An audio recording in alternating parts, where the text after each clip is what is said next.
হলুদ মাখিয়ে রেখেছি ধুয়ে। মাছগুলো ভাজতে ছেড়ে দেবো।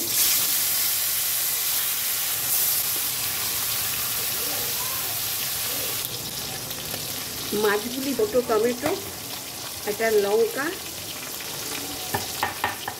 1 চামচ জিরের গুঁড়ো, 1 চামচ ধনের গুঁড়ো দিয়ে আমি পেস্ট করে নেব।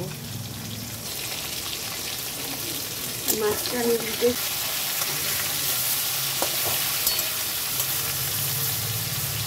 মাছি ভাজা হয়ে গেছে।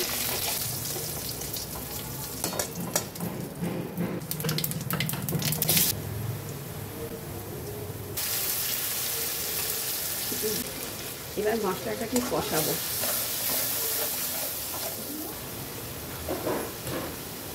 এবার একটু টমেটো কেচাপ দিলাম, কালার। এটা আমি ঝোল দিয়ে দেবো।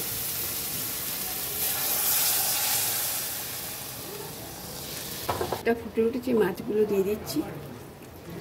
এটা সার্ভ করে দেবো ধনেপাতা দিয়ে।